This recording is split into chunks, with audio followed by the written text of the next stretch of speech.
نحمده ونصلي على رسوله الكريم اما بعد فاعوذ بالله من الشيطان الرجيم بسم الله الرحمن الرحيم لقد قال الله تبارك وتعالى في القرآن المجيد والفرقان الحميد ادخلوا في السلم كافة صدق الله العظيم وصدق رسول النبي الأمين الكريم ونحن على ذلك لمن الشاهدين والشاکرین والحمد للہ رب العالمین۔ معزز سامعین و سامعات، السلام علیکم ورحمۃ اللہ وبرکاتہ۔ پیارے آقا علیہ الصلوۃ والسلام کے دیوانوں، سیدہ فاطمۃ الزہرا کی کنیزوں، ہمارے اور آپ کے آقا نے ہم تک اس دین کو پہچانے کے لیے کتنی محنتیں کی ہیں۔ ان سجدوں کو ہمارے گھروں تک پہنچانے کے لیے، ان اذانوں کو ہمارے گھروں تک پہنچانے کے لیے، نمازوں کو ہمارے گھروں تک پہنچانے کے لیے، قرآن کو ہمارے گھر تک پہنچانے کے لیے اور مذہب اسلام کو اس پوری دنیا میں پھیلانے کے لیے میرے آقا نے نہ جانے کتنی محنتیں کی ہیں۔ اس محنت کا ہمیں احساس کرنا ہوگا۔ اللہ اکبر۔ ایک بیٹا اگر واقعی باپ کا عقل مند بیٹا ہوتا ہے، وفادار بیٹا ہوتا ہے، تو کہتا ہے میں نے اپنے بچپن میں اپنے باپ کی محنتیں دیکھی ہیں۔ میرا باپ دھوپ میں دن بھر مزدوری کرتا تھا، لوگوں کے بوجھ اٹھاتا تھا، اس نے بہت محنت سے پیسہ جمع کیا ہے، اس کے سر کا پسینہ پیر تک آیا ہے، تب جا کر میرا باپ دولت مند بنا، اور یہ دولت مفت میں میرے قبضے میں آ گئی ہے، لیکن یہ میرے باپ کی محنت ہے۔ میرے باپ کو میں نے جھڑکیاں کھاتے دیکھا۔ میں آپ سب کی توجہ چاہتی ہوں، اس لیے کہ اگر آپ نے توجہ دے دی اور اسے دل میں اتار لیا اور عمل کا جذبہ آپ کے دل میں پیدا ہو گیا، تو یہ باتیں میری اور آپ کی نجات کا ذریعہ بن جائیں گی۔ جتنے بھی سامعین و سامعات مجھے سن رہے ہیں، اگر آپ میں سے کسی ایک نے بھی عمل کر لیا تو ہماری محنتیں، ہماری کاوشیں رنگ لائیں گی۔ بہرحال وہ نوجوان جانتا ہے کہ میرے باپ کو لوگوں نے جھڑکیاں دی، میرے باپ کو لوگوں نے گالیاں دی، میرے باپ پر لوگوں نے ظلم کیا، یہ سب میں نے اپنی آنکھوں سے دیکھا ہے۔ میرے باپ نے بہت صبر کیا، جھڑکیاں کھاتا رہا، صبر کرتا رہا، پھٹکار سہتا رہا، صبر کرتا رہا، غصہ پیتا رہا، صبر کرتا رہا، ظلم و ستم برداشت کیے، مزدوری کی اور صبر کرتا رہا۔ وہ میرا غریب باپ اگر تھوڑا سا لیٹ ہو گیا ڈیوٹی پہنچنے میں تو لوگ گالیاں دیتے اور میرا باپ ان سے معافی مانگتا۔ اتنی محنتوں کے بعد جب میرے باپ نے دولت جمع کی تو اب اس دولت کو میں گوا نہیں سکتا، زنا کے اڈوں پر جا کر برباد نہیں کر سکتا، شراب خانے پہ جا کر لٹا نہیں سکتا، جوئے بازی میں میں ہار نہیں سکتا، لڑکی بازی میں میں اڑا نہیں سکتا، کیونکہ میں اپنے باپ کا فرما بردار بیٹا ہوں، بلا تشبیہ و بلا تمثیل۔ اگر تم اپنے باپ کے فرما بردار بیٹے ہو تو تم اپنے باپ کی دولت کو برباد ہوتے نہیں دیکھ سکتے۔ تمہارے باپ نے دنیا کا روپیہ پیسہ جمع کیا، دنیا کا سونا چاندی جمع کیا، لیکن میرے رسول نے دین کی دولت اکٹھا کی ہے، دین کے لیے محنت کی ہے۔ تمہیں اپنے باپ کی جھڑکیوں کا احساس ہے، لیکن میرے رسول کو جھڑکیاں دی گئیں، اسی دین کی خاطر میرے رسول کو مارا گیا، اسی دین کی خاطر میرے رسول پر پتھر برسائے گئے، اسی دین کی خاطر میرے نبی کو فکر تھی تو ایک فکر تھی، میرے رسول کو درد تھا تو ایک درد تھا۔ آقا یہ چاہتے تھے کہ سورج جہاں سے نکلتا ہے اور جہاں ڈوبتا ہے، مشرق سے لے کر مغرب تک، شمال سے لے کر جنوب تک، پورب سے لے کر پچھم تک، اتر سے لے کر دکھن تک، ایک ایک گھر میں اسلام کا نور پھیلا دوں، اسلام کا اجالا پھیلا دوں۔ اس کے لیے میرے رسول نے کیا کیا، اب ذرا دل کے کانوں سے سنیں۔ فاران کی چوٹی سے میرے نبی کھڑے ہوئے، کھڑے ہونے کے بعد میرے رسول نے فرمایا، اے لات و حبل کے پجاریوں، اے جھوٹے معبودوں کی عبادت کرنے والوں، چھوڑ دو ان بتوں کو اور ایک اللہ وحدہ لا شریک کی عبادت کرو۔ کسی نے پتھر اٹھا کر میرے نبی پر برسانا شروع کیا، کسی نے میرے نبی کو گالیاں دینا شروع کیا۔ اس ماحول میں میرے نبی نے اللہ کے دین کی خدمت انجام دی۔ ان کی فکر تھی دنیا میں کوئی کافر موجود نہ ہو، دنیا میں کوئی انسان مشرک نہ رہنے پائے۔ لوگ دشمنوں کا خاتمہ کرنے کے لیے ان کی گردنیں اڑاتے ہیں، لیکن میرے رسول نے کفر کے خاتمے کے لیے اخلاق پیش کیا۔ یاد رکھیں، غلاموں کا بوجھ اٹھایا میرے رسول نے، جن کا کوئی مددگار نہ تھا۔ ان لوگوں کے گھروں کا پانی بھر کر ان کی کھیتیوں کو سیراب کیا میرے رسول نے۔ بس فکر ایک تھی کہ اللہ کے دین کو غلبہ نصیب ہو جائے، اللہ کا دین گھر گھر تک پہنچ جائے۔ کیا آپ جانتے ہیں کہ اس دین کو پہنچانے کے لیے میرے رسول نکلے ہیں تو کتنی تکلیفوں کا سامنا کرنا پڑا ہے، کتنی مشکلوں کا سامنا کرنا پڑا ہے۔ اللہ اکبر۔ دن کو لوگوں کے گھر گھر جا کر انہیں اللہ کا پیغام سناتے اور رات کو کھڑے ہو کر انہی کے لیے دعائیں کرتے، امت کی مغفرت کے لیے دعائیں کرتے، امت کی ہدایت کے لیے دعائیں کرتے، یہاں تک کہ میرے رسول کے قدم مبارک پر ورم آ جاتے۔ میرے آقا کا قدم مبارک سوج جاتا۔ آپ کے قدموں کی کیفیت یہ ہوتی کہ ابھی پیر پھٹ جائیں گے اور اس سے خون نکلنے لگے گا۔ پوری رات میرے نبی مصلی پر کھڑے ہوتے۔ اللہ نے حبیب کی یہ کیفیت جب دیکھی تو قرآن میں آیت نازل فرما دی، طٰہٰ ما انزلنا علیک القرآن لتشقیٰ، کہ اے میرے محبوب، ہم نے قرآن کو تم پر نازل اس لیے نہیں کیا تاکہ تم مشقت میں پڑ جاؤ۔ میرے حبیب، تو اپنی تقویٰ کی سنت ہے، نعت سننا میرے آقا اور صحابہ کی سنت ہے، لیکن یاد رکھیں اگر اسی کا نام مکمل عشق رسول ہوتا تو میرے آقا کے چچا حضرت امیر حمزہ کا کلیجہ نہ چبایا جاتا، صحابہ کرام کے ٹکڑے ٹکڑے نہ کیے جاتے۔ جس دین کو یہ قوم پامال کر رہی ہے، قدموں تلے روند رہی ہے، جس دین سے یہ قوم دور ہو رہی ہے، اس دین کو تمہارے گھروں تک پہنچانے کے لیے میرے رسول مکے کی وادیوں میں نکلے ہیں، تو اس وقت میرے رسول کو ان کے مشن سے روکنے کے لیے مکے والوں نے مارا، انہیں دھمکیاں دی، ان کے کپڑے پھاڑے۔ ان بدبختوں نے میرے آقا کی شان میں گستاخی کرنا شروع کر دیا، معاذ اللہ آپ کو پاگل اور نجومی کہنے لگے، لیکن پھر بھی میرے آقا دین کے مشن سے نہیں رکے۔ کفار جناب ابو طالب کے پاس جاتے ہیں، حضرت ابو طالب کے پاس جا کر کفار کہتے ہیں کہ اے ابو طالب، تو ہمارا سردار ہے، ہم تیری رعایت کرتے ہیں، ایک کام کرو، اگر محمد اس نئے دین کے ذریعے سے کسی خوبصورت لڑکی سے شادی کرنا چاہتا ہے تو عرب کی ساری خوبصورت لڑکیاں اس کے قدموں میں جمع کر دی جائیں گی۔ اگر اس نئے دین کے ذریعے سے محمد دولت جمع کرنا چاہتا ہے تو پوری کائنات کی دولت سمیٹ کر اس کے قدموں میں رکھ دی جائے گی۔ اگر محمد سرداری چاہتا ہے تو ہم انہیں اپنا سردار مان لیتے ہیں۔ ابھی یہ گفتگو چل ہی رہی تھی، پیچھے سے میرے رسول آئے اور آقا نے ساری گفتگو سن لی۔ حضرت ابو طالب ان کی گفتگو کو غور سے سن رہے تھے۔ سامنے ابو طالب ہیں، پیچھے میرے آقا ہیں اور بیچ میں کفار مکہ۔ پھر جب وہ ابو طالب سے یہ کہہ کر پلٹتے ہیں کہ اسے سمجھاؤ ورنہ اسے تکلیف دیں گے، اور تم اگر بیچ میں آؤ گے تو تمہاری بھی رعایت نہیں کریں گے۔ حضرت ابو طالب نے کہا، ٹھیک ہے، میں محمد سے بات کرتا ہوں۔ وہ جب پلٹے ہیں تو انہوں نے حضور کا چہرہ مبارک دیکھا اور وہ سمجھ گئے کہ انہوں نے تو ساری باتیں سن لی ہیں۔ وہ تو چلے گئے۔ حضرت ابو طالب نے کپ کپاتے ہوئے ہونٹ بڑھاپے میں کہا، بس اتنا ہی کہا، اے بھتیجے محمد، میں کیا کہوں، آپ نے ساری بات سن لی ہے۔ بیٹے، میں بوڑھا ہو چکا ہوں، میں کس کس سے لڑتا رہوں اور کب تک لڑتا رہوں۔ ابو طالب کے یہ جملے سن کر میرے نبی نے فرمایا، چچا جان، اگر یہ میرے ایک ہاتھ میں چاند لا کر رکھ دیں اور میرے دوسرے ہاتھ میں سورج لا کر رکھ دیں اور میرے ہاتھوں میں چاند اور سورج لا کر رکھنے کے بعد اگر یہ مجھ سے کہیں کہ دین کا کام کرنا بند کر دو تو بھی میں یہ نہیں کروں گا۔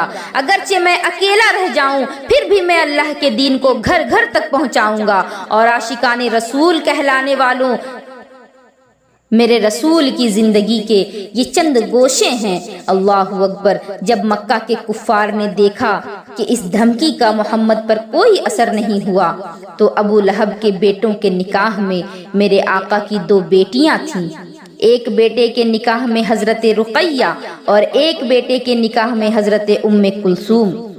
حضور کی یہ دو بیٹیاں مکے والے جمع ہوئے اور جمع ہونے کے بعد کہتے ہیں کہ محمد رکتے نہیں، ان کو ان کے مشن سے ہٹانے کے لیے اتنے ذہنی دباؤ کا شکار کر دو کہ محمد گھر بیٹھے رہیں۔ یہ دھمکی سے نہیں رکتے، کپڑے پھاڑے جاتے ہیں یہ نہیں رکتے، ان کے سر پہ پتھر مارے جاتے ہیں یہ پھر بھی نہیں رکتے۔ ان کی دونوں بیٹیوں کو طلاق دے دیا جائے۔ جب محمد کی دونوں بیٹیوں کو طلاق دیا جائے گا، جوان بیٹیاں جا کر جب گھر میں بیٹھ جائیں گی تو محمد کو اتنا ذہنی ٹینشن ہوگا کہ پھر وہ دین کی خدمت کے لیے باہر نہ نکل سکے۔ میرے رسول کی دو شہزادیوں کو، سیدہ فاطمہ الزہرا کی سگی بہنوں کو طلاق دیا گیا۔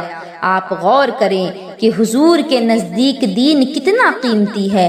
نبی نے اپنی اولاد سے زیادہ دین کو اہمیت دی۔ میرے رسول کی دو بیٹیاں طلاق پا کر واپس آتی ہیں۔ اللہ کسی باپ کو وہ دن نہ دکھائے کہ اس کی بیٹی کو طلاق ہو۔ جب کسی باپ کی بیٹی کو طلاق دیا جاتا ہے تو اس کو ہرا بھرا باغ بھی اجڑا ہوا نظر آتا ہے، اس کو راحت و آرام کے بستر بھی کانٹے چبھوتے ہیں۔ جس کی بیٹی کو طلاق دی جاتی ہے اس باپ کی راتیں کروٹ بدل بدل کر گزرتی ہیں۔ اگر ایک بیٹی کا طلاق ہوتا ہے تو باپ کا سکون ختم ہو جاتا ہے، نیند اڑ جاتی ہے، بستر پر کروٹیں بدلتا رہتا ہے۔ لیکن اے رسول کے چاہنے والوں، جس دین کو تم نے پیٹھ کے پیچھے ڈال دیا، اس دین کی عزت و وقار کی خاطر میرے نبی کی بیٹیوں کو طلاق دیا گیا، دو شہزادیوں کو طلاق دیا گیا۔ دونوں شہزادیاں طلاق پا کر کے اپنے شوہر کے گھر سے نکل کر اپنے بابا کے گھر آ رہی ہیں۔ آپ تصور کریں، وہ بیٹیاں اپنے بابا کے گھر آ رہی ہیں اور میرا اور آپ کا رسول اپنے گھر سے باہر نکل رہا ہے، لوگوں کے درمیان دین کی دعوت دینے جا رہا ہے۔ میرے رسول کی نظر بیٹیوں پر پڑتی ہے۔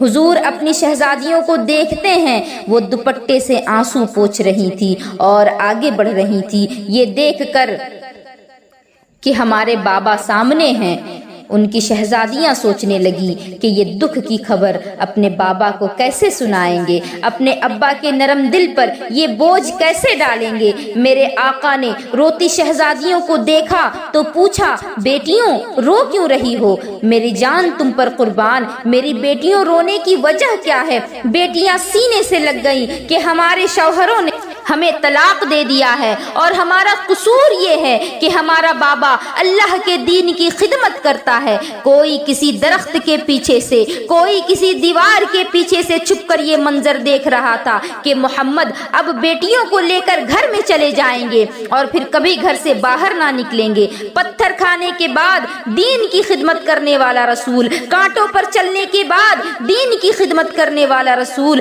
اب جب بیٹیوں کے غم میں مبتلا ہوگا تو قدم گھر سے باہر نہ نکال سکے گا۔ رسول پاک نے بیٹیوں کو سینے سے لگایا، آنکھ سے آنسو جاری ہو گئے، شہزادیوں کے سر پر ہاتھ رکھا، کہا بیٹیوں تم گھر جاؤ، میں اللہ کے دین کی دعوت دے کر ابھی واپس آتا ہوں۔ اس وقت بھی میرے آقا نے دین کی دعوت نہیں چھوڑی۔ آپ کیا سمجھتے ہیں کہ یہ دین ہمارے پاس آسانی سے پہنچ گیا؟ حضور نے چاند کے ٹکڑے کیے اور سورج کو پلٹایا اور لوگ کلمہ پڑھ کر مسلمان ہو گئے؟ ایسا بالکل نہیں۔ اس کلمے کو تم تک پہنچانے کے لیے میرے نبی کی بیٹیوں کو طلاق دیا گیا، اور اسی پر بس نہیں کیا گیا بلکہ ہمارے آقا کو 3 سال تک قید کر دیا گیا۔ آقا کریم کو اور ان کے گھر والوں کا سوشل بائیکاٹ کر دیا گیا۔ 3 سال تک 2 پہاڑیوں کے بیچ قید کر دیا گیا۔ اس گھاٹی کو شعب ابی طالب کہتے ہیں۔ وہ 3 سال کا ایک ایک لمحہ کسی مقرر میں طاقت نہیں کہ اس کو بیان کر سکے، کسی مصنف کے قلم میں اتنی قوت نہیں کہ اس کو لکھ سکے، کسی کے کان میں اتنی طاقت نہیں کہ اسے سن سکے، کسی کے دل میں اتنی طاقت نہیں کہ اس کو محسوس کر سکے۔ ہیرو اور ہیروئن سے محبت کرتے ہو، وہ جیسا لباس پہنتے ہیں تم بھی پہنتے ہو، وہ جیسے بال کٹواتے ہیں تم بھی کٹواتے ہو۔ ٹوپی پہننے میں تمہیں شرم آتی ہے، لیکن اگر ہیرو نے کانوں میں بالی پہنی ہے تو تم بھی پہنتے ہو، ہاتھ میں چوڑیاں پہنی ہیں تو تم بھی پہنتے ہو۔ سوچو ہمارے نبی کے دل پر کیا گزرتی ہے۔ کیا اسی دن کے لیے میں نے پتھر کھائے تھے؟ کیا اسی دن کے لیے میری بیٹیوں کو طلاق دیا گیا تھا؟ کیا اسی دن کے لیے مجھے قید کیا گیا تھا، میرے گھر والوں کو قید کیا گیا تھا؟ یاد رکھو وہ دن آنے والا ہے جس کو قیامت کہتے ہیں۔ وہ دن 50,000 سال کا ایک دن ہوگا، جس دن نہ ماں بیٹے کے کام آئے گی، نہ بیٹا ماں کے کام آئے گا، نہ باپ بیٹی کے کام آئے گا، نہ بیٹی باپ کے کام آئے گی، نہ شوہر بیوی کے کام آئے گا، نہ بیوی شوہر کے کام آئے گی۔ اس دن میرا اللہ تم سے پوچھے گا، محبت رسول کے جھوٹے دعوے داروں، تم نے میرے نبی کے قید کے کیا حقوق ادا کیے؟ میرے نبی نے پتھر کھائے تھے، تم نے کیا حق ادا کیا؟ ارے تمہیں باپ کے پسینے کی قدر تھی، تمہیں رسول کے خون کی قدر کتنی تھی؟ باپ کا پسینہ سر سے پیر تک آتا ہے تو اس کی دولت کو برباد نہیں کرتے۔ میرے رسول کا پسینہ نہیں، خون سر سے پاؤں تک آیا ہے، نالین شریف خون سے بھر گئے ہیں۔ دین کی اہمیت کرو، دین کی قدر کرو، دین یوں ہی نہیں مل گیا، ہم مسلمان ہیں، اس کا احساس کرو۔ اگر یہ احساس تم بھول گئے، دنیا تمہیں مٹا دے گی، یہ دنیا تمہیں مسل کر رکھ دے گی، تمہاری داستانیں مٹا دے گی، تمہارے قبروں کے نشان تک مٹا دیے جائیں گے۔ اگر تم نے میرے رسول کی قربانیوں کا احساس نہ کیا، میرے آقا کو 3 سال تک قید کر دیا گیا۔ پتے کھا کر آقا کے گھر والوں نے 3 سال کاٹے ہیں۔ حضرت جعفر طیار حضرت مولا علی کے بڑے بھائی ہیں، فرماتے ہیں کہ اندھیرے میں ہمارے پیر سے کوئی نرم چیز لگ جاتی تو بغیر دیکھے ہم اسے اٹھا کر منہ میں ڈال لیتے اور اسے کھا لیتے۔ درخت کے پتے کھا کر اہل بیت کے ہونٹ موٹے ہو گئے تھے۔ کفار نے پورے مکے میں یہ پابندی لگا دی تھی کہ کوئی ان سے کوئی چیز خرید و فروخت نہ کرے، نہ ان سے کوئی چیز لے اور نہ انہیں کوئی چیز دے۔ حضور کے صحابہ چھپ چھپا کر ادھر سے گزرتے تو گزرتے ہوئے روٹیوں کا ٹکڑا اس گھاٹی میں پھینک دیا کرتے۔ کبھی سوکھی روٹی کے ٹکڑے میرے رسول کی بیٹیوں کو کھلائے گئے، کبھی درخت کے پتے میرے رسول کی بیٹیوں کو کھلائے گئے۔ مجھے بتاؤ اس نبی کے 3 سال کا احساس اس امت کو ہے؟ آج ہمارے جوانوں کو وقت ملتا ہے تو کانوں میں ہیڈ فون لگا کر گانے سنتے ہیں، نعت رسول نہیں سن سکتے، تلاوت قرآن نہیں سنتے۔ ناول پڑھنے کا وقت ہے ان کے پاس، لیکن قرآن و حدیث پڑھنے کا وقت نہیں۔ اس رسول پر اتنے ظلم کیے گئے اور صرف اسی پر بس نہیں کیا گیا، حضور نے سجدے کیے تو اونٹ کی اوجڑی پیٹھ پر لا کر رکھ دی۔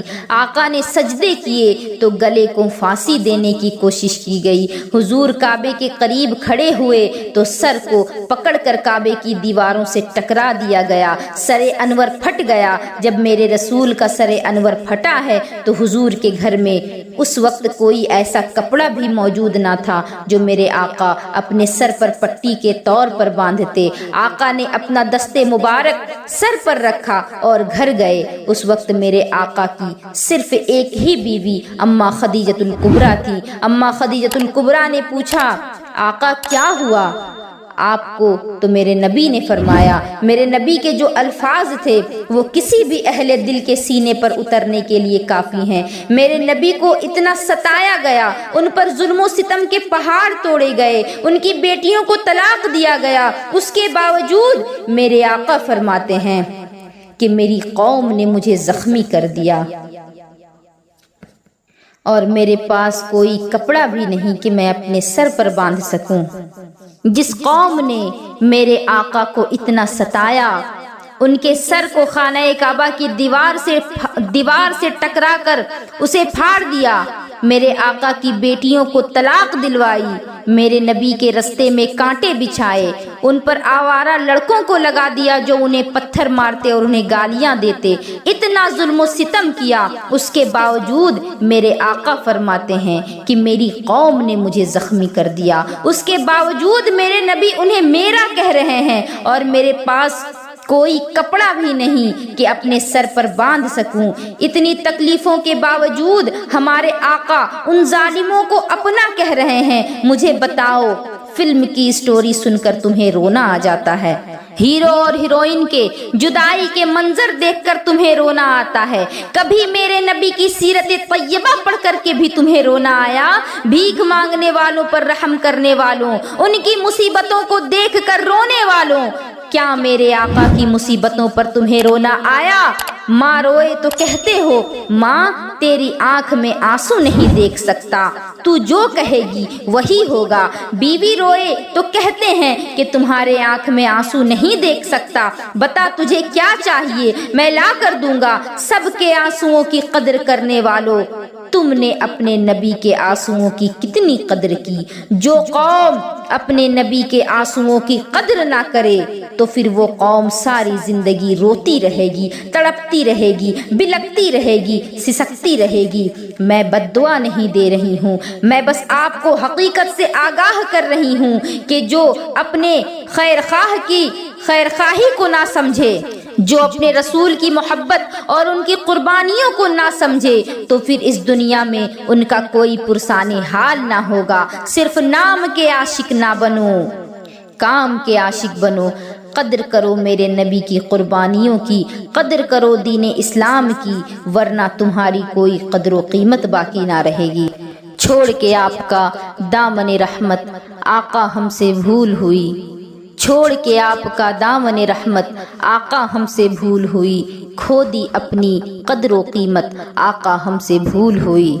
دیکھ ہماری آنکھ میں چولی، اپنے سینے اپنی گولی، دیکھ ہماری آنکھ میں چولی، اپنے سینے اپنی گولی، بھول گئے ہم در سے اخوت آقا ہم سے بھول ہوئی۔ اور سارے جہاں کے ٹھکرائے ہوئے ہیں، سارے جہاں کے ٹھکرائے ہوئے ہیں، تیری گلی میں آئے ہوئے ہیں، سارے جہاں کے ٹھکرائے ہوئے ہیں، تیری گلی میں آئے ہوئے ہیں، کھول دے اپنا باب رحمت آقا ہم سے بھول ہوئی۔ وآخر دعوانا ان الحمدللہ رب العالمین وما علینا الا البلاغ۔ السلام علیکم ورحمۃ اللہ وبرکاتہ۔